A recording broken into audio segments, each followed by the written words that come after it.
परमेश्वर यहोवा पर भरोसा नहीं रखा, वरन अराम के राजा ही पर भरोसा रखा है। इस कारण अराम के राजा की सेना तेरे हाथ से बच गई है। क्या कूशियों और लूबियों की सेना बड़ी ना थी? और क्या उसमें बहुत से रथ और सवार ना थे?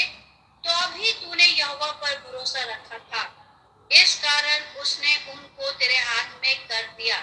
देख, यहोवा की दृष्टि सारी पृथ्वी पर इसलिए फिरती रहती है कि जिनका मन उसकी ओर निष्कपट रहता है, उनकी सहायता में वो अपनी सामर्थ दिखाए। तूने यह काम मूर्खता से किया है, इसलिए अब से तू लड़ाइयों में फंसा रहेगा। देखो, लड़ाई में फंसा रहेगा। जो चैन उन्होंने 35 वर्ष तक देखा, 36 मतलब 36 वर्ष जब उनको शुरुआत हुआ, उसके जीवन में बहुत सारी सामना करने पड़ा। इन्होंने एक बड़ा गलती क्या कर दिया, प्रभु की भवन में रहने वाला सोना चांदी बिना प्रभु के पूछे, बिना मर्जी का उन्होंने क्या किया है, दूसरा राजा को देने लगा। उसको कुछ भेंट देंगे तो वो मेरा पक्ष हो जाएंगे, वो राजा अगर मेरा पक्ष हो जाएगा तो आराम से और हम अपने देश को कुशलता में रखेंगे। ऐसा करके उन्होंने क्या किया, राजा को एक भेंट के रूप में प्रभु की एक अलग रखे हुए सोना चांदी, उस चीज़ों को प्रभु के बिना पूछे, भविष्यद्वक्ता को बिना के पूछे उन्होंने क्या किया है, चुपचाप करने लगा। पढ़िए परमेश्वर के वचन में दूसरा वचन, 16 अध्याय का दूसरा वचन। आसा ने यहोवा के भवन और राजभवन के भंडारों में से चांदी सोना निकाल दमिश्क वासी अराम के राजा बेनहदद के पास दूत भेजकर यह कहा। और तीसरा वचन, जैसे मेरे तेरे पिता के बीच, वैसे ही मेरे तेरे बीच भी वाचा बंधे। देख, मैं तेरे पास चांदी सोना भेजता हूँ, इसलिए आप इज़राइल के राजा बादशाह के साथ ही अपनी वाचा को तोड़ दे, ताकि वो मुझसे दूर हो। बेनहदद ने राजा आसा की यह बात मानकर अपने दलों के प्रधानों से इजरायली नगरों पर चढ़ाई करवाकर गियोन, दान, अबलमे और नप्ताली के सब भंडार वाले नगरों को जीत लिया। देखो, जीत तो उनको मिला। वो सोच रहा है बिना प्रभु की योजना के अनुसार भी कई बार शैतान भी काम करते हैं, और इन्होंने अपनी बुद्धि को लेकर इधर काम करने लगा। इसके विपरीत में क्या हो गया है, ये प्रभु की आत्मा एक भविष्यद्वक्ता के ऊपर आ गया। 7वां वचन में है ना, दीर्घदर्शी हनानी के पास प्रभु की वचन पहुंचा और इन्होंने आशा को समझाने लगा, तुम प्रभु को भरोसा नहीं रखा, मनुष्यों पर रखा है, राजाओं के ऊपर रखा है। अभी तेरी बुद्धि ऐसी भ्रष्ट हो गया है, अभी तेरी विवेक काम नहीं कर रहा है। बाइबल क्या बताती है, भजन संहिता 118 8 और 9 वचन, एक बड़ी बाइबल में एक सेंटर वर्सेस है। सारी पूरा बाइबल में ये मध्य वचन है। तो राजाओं पर भरोसा रखने से, मनुष्यों से भरोसा रखने से यहोवा पर भरोसा रखना उत्तम है करके लिखा है। पढ़िए उस वचन को। यहोवा की शरण लेना मनुष्यों पर भरोसा रखने से उत्तम है। यहोवा की शरण लेना प्रधानों पर भी भरोसा रखने से उत्तम है। उत्तम है, प्रधानों पर भरोसा रहने से भी उत्तम है। आशा से प्रभु ने बोला, प्रभु की खोजी रहो, प्रभु के साथ रहना, संग रहना, और उसको कभी त्यागना मत। दीर्घदर्शी उन दिनों में प्रभु हजरिया के द्वारा एक चेतावनी उनको दिया गया 35 वर्ष से पहले, और उस समय उनको दिया हुआ जो वचन है, जो बात है, वो बात को सुनने के बावजूद भी 35 वर्ष के बाद वो सब कुछ भूल गया। कई बार हमारे जीवन में शुरुआत तो अच्छा करते हैं, परंतु अंतिम में हम प्रभु को और प्रभु के दर्शन को, प्रभु की लोगों के साथ रहना, वो सारी कुछ हम धीरे धीरे धीरे छोड़ने लगते हैं। इधर यही बात हम देख रहा है, इसको भविष्यद्वक्ता के ऊपर प्रभु ने बोलकर हनानी को बेचकर प्रभु ने कह रहा तुम तो मनुष्यों पर भरोसा रख रहा है, क्या प्रभु से बढ़कर तुमको राजा और मनुष्य इतना प्रिय जाना है? पढ़िए परमेश्वर के वचन में, सात वचन से लेकर कुछ वचनों को पढ़ेंगे। जब हनानी की बातों को मानने के बाद, वो चेतावनी पाने के बावजूद भी वो मन नहीं फिराया, वो विपरीत में उसको क्रोध में होकर उसको बंदी गृह में डाल दिया है। एक दीर्घदर्शी को, प्रभु की जन को, अगर कई बार हमारे जीवन में प्रभु के लोगों को द्वारा जो कोई भी चेतावनी हमको मिलती है तो हमारे लिए वो आशीष का कारण बनती है, परंतु आशा ने क्या किया, वो चेतावनी पाने के बावजूद भी ठीक है मैंने गलती कर दिया, दोबारा नहीं करूँगा ऐसा करके नहीं बोला। इसकी विपरीत में उन्होंने क्या किया है, प्रभु की विरुद्ध में काम करके क्या किया, अपना अभिषेक किए हुए दास को वो क्या कर दिया, उस भविष्यद्वक्ता को बंदी गृह में डाल दिया गया। 7 वचन से लेकर 10 वचन तक पढ़ेंगे। उस समय हनानी दर्शी यहूदा के राजा आसा के पास जाकर कहने लगा, तूने जो अपने परमेश्वर यहोवा पर भरोसा नहीं रखा वरन अराम के राजा ही पर भरोसा रखा है, इस कारण अराम के राजा की सेना तेरे हाथ से बच गई है। क्या कूशियों और लूबियों की सेना बड़ी ना थी? क्या उसमें बहुत से रथ और सवार ना थे? तो भी तूने यहोवा पर भरोसा रखा था, इस कारण उसने उनको तेरे हाथ में कर दिया। देख, यहोवा की दृष्टि सारी पृथ्वी पर इसलिए फिरती रहती है कि जिनका मन उसकी ओर निष्कपट रहता है, उनकी सहायता में वो अपनी सामर्थ दिखाए। तूने यह काम मूर्खता से किया है, इसलिए अब से तू लड़ाइयों में फंसा रहेगा। तब आशा दर्शी पर क्रोधित हुआ और उसे काठ में ठुकवा दिया, क्योंकि वो उसकी ऐसी बात के कारण उस पर क्रोधित था। और उसी समय से आशा प्रजा के कुछ लोगों पर अत्याचार भी करने लगा। कई बार हमारे जीवन में एक बड़ा प्रभु की ओर से एक चेतावनी है। आशा राजा शुरुआत में तो अच्छा काम किया, प्रभु ने उसको जो कुछ आज्ञा मानने के लिए हजरिया के द्वारा, भविष्यद्वक्ता के द्वारा जो चेतावनी दिया गया है उनको पालन करते हुए आया। बीच में 35 वर्ष में और चैन पाने के बाद वो अपने मन में ऐसी विचार रखा। कई बार कुशलता, प्रोस्पारिटी भी हमको प्रभु की दूर कर सकता है। कई बार हमारे जीवन में कई प्रकार की जो चीज़ है, जो प्रभु के साथ रहने के जो ठान लिया था, प्रभु की खोजी में रहना जो छोड़ा नहीं था, हमेशा दुआ करता था, प्रार्थना करता था, प्रभु से पूछता था, प्रभु को कभी ना त्यागा है। ऐसे समय में प्रभु उनके साथ इतना बड़ा बड़ा काम करने वाला आशा अपने आंखों के सामने देखा। अभी क्या देख रहा था, प्रभु के विरुद्ध में काम करने वाला जैसा बन गया है। और जो भविष्यद्वक्ता इसको चेतावनी दिया तो वो तुरंत एक्सेप्ट नहीं कर रहा। बाइबल में यही बात हम दाऊद के जीवन में देखते हैं। जब दाऊद ने एक पाप करता है जो बेतशेबा के साथ, और जब उनके पास जो प्रभु की दास नातान ने उनके पास भेजता है तो तुरंत उनको वो वचन को जब उन्होंने सुना है, वो तू ही है, जब उसको बोला गया तो तुरंत एक्सेप्ट करता है। तुरंत वो भी कह सकता है, राजा दाऊद भी अपने मन में वो कह सकता है ना वो, परंतु उन्होंने नहीं बोला। वो तुरंत हाँ मैं ही हूँ। वो अपने आप को प्रभु के पास वो क्या किया, अपने आप को वो अपने एक्सेप्ट को, गलती को मानने लगा और प्रभु की विपरीत में वो पश्चाताप की किया है। भजन संहिता 51 अगर हम पढ़ेंगे तो दाऊद की एक पश्चाताप की प्रार्थना हम देखा जाता है उधर। और मुझे शुद्ध करो, मेरे पापों को हमेशा मेरे सामने ही दिखाई पड़ रही है, उसको शुद्ध करो, दूर करो। तेरी आत्मा को मेरे अंदर से नहीं निकालना, तेरी उपस्थिति से दूर मत करना। Don't cast from your presence, आपकी उपस्थिति से मुझे दूर मत करना। 51 का 11 वचन में वो कहता है, तेरी पवित्र आत्मा को मुझसे नहीं निकालना।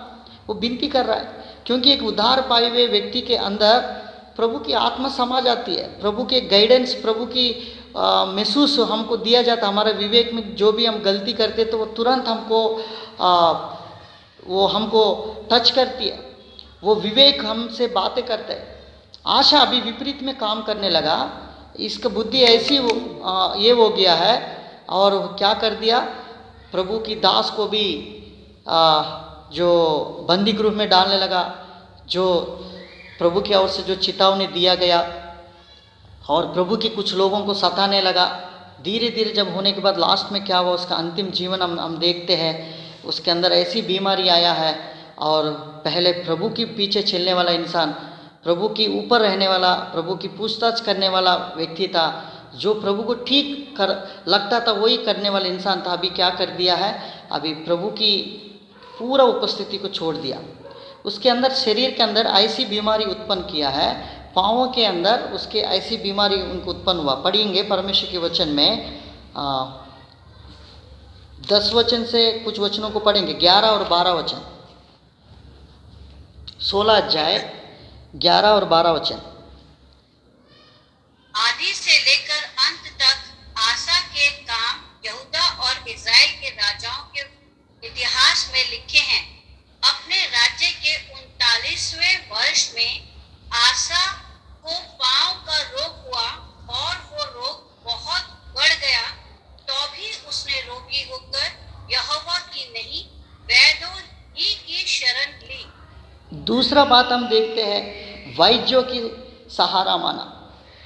जो रोग को ठीक करने वाला परमेश्वर, चंगाई देने वाला परमेश्वर, प्रभु की साथ रहने के द्वारा प्रभु की उपस्थिति को महसूस करने वाला आशा की जीवन, लास्ट में क्या हो गया, रोगी होने के बाद प्रभु से आकर पुकारा नहीं, जो प्रार्थना जीवन था वो चले गए। प्रभु से पूछताछ करने वाला जीवन चले गए, और वो अपने मन के अनुसार, अगर डॉक्टर लोग ही मुझे बचा सकता है ना, वैद्यों के साथ उन्होंने ठीक करने के लिए अपने आप को सोचा। अंत तक उसको मौका दिया गया। 39 ईयर में देखो 35 साल तक ठीक ठाक चला, 5 साल के अंदर उसकी गिरावट है। उसके 5 साल के अंदर उसके अंदर प्रभु की उपस्थिति से दूर हो गया, प्रभु को छोड़ दिया, त्याग दिया, और उसकी खोजी रहने के लिए बोला, प्रभु को खोजना बंद कर दिया है। उसके संग रहने वाला परमेश्वर को छोड़ दिया। अभी अपने आप को डॉक्टर ही मुझे बचा सकता है, वैद्यों ने मुझे इलाज करके मुझे ठीक कर सकता है, परंतु ठीक नहीं कर पाया। लास्ट में अंतिम समय में वो मृत्यु की दशा में पहुंच गया है। पढ़िए लास्ट में उस वचन को, 12, 13, 14। अपने राज्य के 39वें वर्ष में आसा को पांव का रोग हुआ, और वो रोग बहुत बढ़ गया, तो भी उसने रोगी होकर यहोवा की नहीं वैद्यों ही की शरण ली।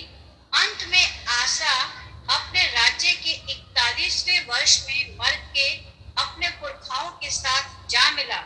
तब उसको उसी की कब्र में, जो उसने दाऊदपुर में खुदवा ली थी, मिट्टी दी गई, और वो सुगंधित द्रव्यों और गंधी के काम के भांति भांति के मसालों से भरे हुए एक बिछौने पर लिटा दिया गया, और बहुत सा सुगंधित द्रव्य उसके लिए जलाया गया। देखो अंतिम समय में बिना प्रभु की सहारा और मृत्यु हो गया है। प्रभु के साथ रहकर अगर हमारा अंदर, इसलिए बाइबल सबोपदेशक में कार्य आरंभ से लेकर कार्य अंत अच्छा होना चाहिए। इन्होंने प्रारंभ तो शुरुआत तो अच्छा किया है जीवन को प्रभु के साथ, 35 वर्ष तक प्रभु की उपस्थिति को देखा, प्रभु संग रहना देखा, प्रभु की खोजी रहने के द्वारा प्रभु उनसे मिला रहता था, वो जीवन को उन्होंने देखा, और प्रभु को त्यागा नहीं था। प्रभु स्वयं उनके साथ वाचा बांधा, मैं तुम्हारा संग रहूँगा, तुम्हारा साथ साथ रहूँगा, वो जीवन देखा। बीते जो 5 वर्ष है, 36 से 5 वर्ष के अंदर उसके अंदर बदलाव आ गया है। आज हमारे लिए भी ऐसी चेतावनी है, प्रभु के साथ रहकर हम जीवन जीने से हमारा जीवन अंत तक रहने के लिए हमें विश्वास योग्य रहना है। कई बार प्रभु की लोगों के द्वारा कुछ चेतावनी दिया जाता है, तो वो हमारे लिए एक अभिषेक करके मानना है। एक वचन पढ़ेंगे, भजन संहिता 141 का 5 वचन पढ़ेंगे, 141 का 5 वचन। धर्मी मुझको मारे तो यह करुणा मानी जाएगी, और वो मुझे ताड़ना दे तो यह मेरे सिर का तेल ठहरेगा। मेरा सिर उससे इनकार ना करेगा। दुष्ट लोगों के बुरे कामों के विरुद्ध मैं निरंतर प्रार्थना करता रहूंगा। एक अभिषेक किया हुआ व्यक्ति का डांट पड़ने के द्वारा हमारे लिए वो अच्छा होता है, उसको इनकारा नहीं जाता है। भविष्यद्वक्ता और जब उनको बोला है तुमने जो काम किया है वो सही नहीं है, तुमने राजा के ऊपर आश्रय बना और उसकी भरोसा रखा, परमेश्वर से बढ़कर तुमने उनके ऊपर भरोसा रखा, जब उनको बोला गया तो वो एक्सेप्ट करना था। और उसकी गिरावट हम देखते हैं अंतिम समय में ऐसा ही हो गया। जो हमारे लिए भी प्रभु के साथ साथ रहकर, हमने पहला वचन हमने पढ़ा, हमारा हाथ कभी ढीला नहीं पड़ना है।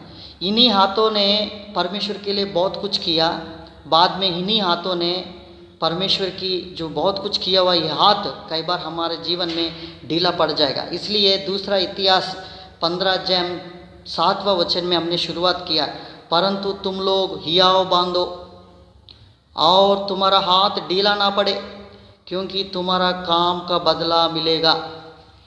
इन्हीं हाथों ने प्रभु के लिए बहुत बड़ा बड़ा काम किया, इन्हीं हाथों ने परमेश्वर के लिए बहुत कुछ काम करके बहुतों को उपकार में लाया।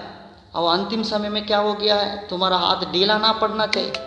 कई बार हम देखना है हमारा हाथ जिस रीति से हमने प्रभु का काम शुरुआत किया, क्या वो जारी है, क्या वो हाथ अभी भी मजबूत है, नहीं तो ढीला पड़ रहा है। अपने आप को सोचना है, जो शुरुआत की जीवन हमने प्रारंभ किया वो अंत तक जारी रहना है। जो आत्मिकता में हमने जो सेवकाई शुरुआत किया वो आत्मिकता वो अंत तक रहना है। हाँ, कलीसिया से कहता है, गलतियों से पौलुस भी कहता है, क्या ये बुद्धिहीन और अविवेक जो गलीली, कैसा तुमने आत्मा के साथ उन्होंने शुरुआत किया, तुम शरीर के साथ नष्ट किया। तो कई बार हमारे जीवन में जो शुरुआत काम प्रभु ने हमारे को सौंपा है वो अंत तक रहना है। इसलिए हम कभी भी अपने आप में दाना हियाव बांधना है और हमारा हाथ ढीला नहीं पड़ना है, तब तुम्हारा काम के बदला मिलेगा। कुछ किया और लास्ट में अंतिम में कुछ नहीं कर पाए तो वो काम स्मरण नहीं किया जाएगा। धार्मिक तो बहुत कुछ हमने काम किया, अंतिम समय में हम भटक गए तो वो काम स्मरण किया नहीं जाएगा। प्रकाशित वाक्य 2 अध्याय 10वां वचन पढ़ेंगे लास्ट में, और इसके बाद हम प्रार्थना में जाएंगे।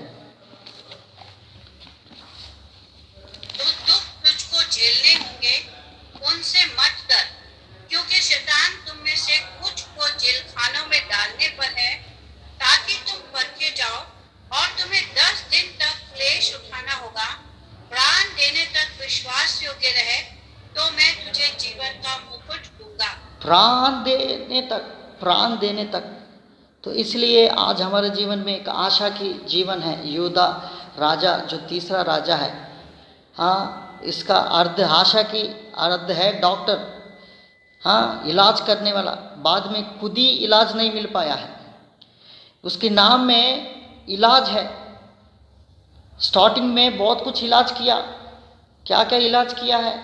देश के अंदर जो बहुत सारी बदलाव उन्होंने लेकर आए, मूर्तियों की घर को ढा दिया गया है, परमेश्वर की व्यवस्था को लाया, बहुत कुछ अच्छा से शुरुआत किया। अंतिम समय में जो 5 वर्ष है, अपने मन में प्रभु के विरुद्ध में काम करने लगा, मनुष्य के ऊपर भरोसा करने वाला बन गया है, प्रभु को छोड़ दिया, प्रभु को त्याग दिया है। हाँ, ढीला क्या हो गया, उनका हाथ ढीला पड़े है। हजरिया राजा, उन्होंने बोला इन हाथों के द्वारा तुमने बहुत किया, फिर भी तुम्हारा हाथ कभी ढीला नहीं पड़ना चाहिए, फिर भी वो काम करते जाना है। कई बार अच्छा काम हम करने के बाद कई बार हमारे जीवन में मैंने प्रभु के लिए बहुत कुछ किया ऐसा करके हम सोचते हैं, परंतु बाद में ना उसकी विपरीत में कई ऐसी काम है वो हमको सामने देखना पड़ता है। कई ऐसी काम है प्रभु के विरुद्ध में और होने वाला जो काम है हमको दिखाई पड़ती है। ऐसी समय में हम ध्यान देना है। तो बाइबल में बहुत सारे लोग हैं, विजय की एंडिंग में, विजय होते ही बहुत सारी नुकसान उन्होंने देखा है। एलिया के जीवन में जब एलिया सवाल करने लगा करमेल की जो पर्वत में, कौन सच्चा परमेश्वर है, आज ठान लो, 2 विचार में नहीं रहना।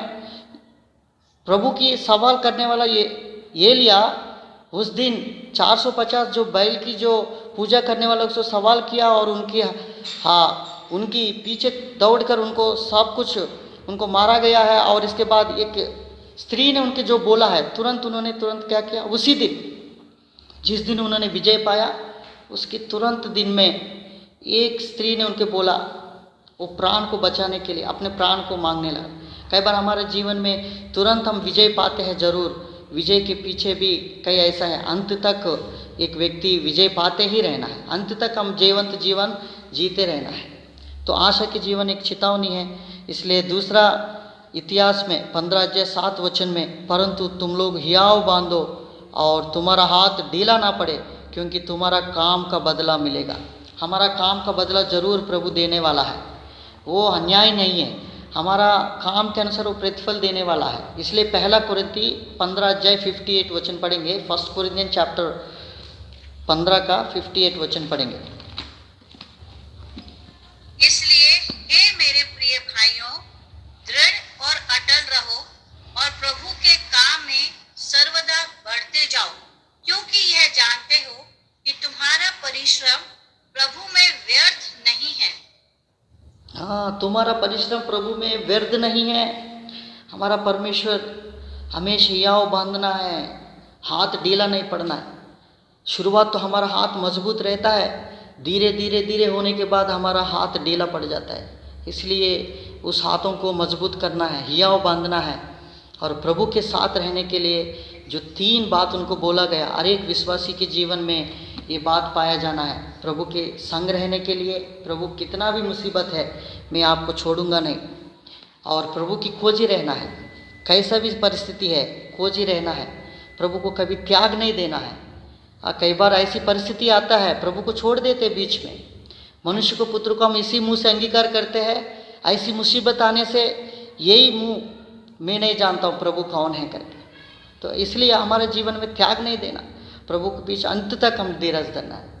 तो आशा की जीवन एक चेतावनी के रूप में हमारे जीवन में दिया गया।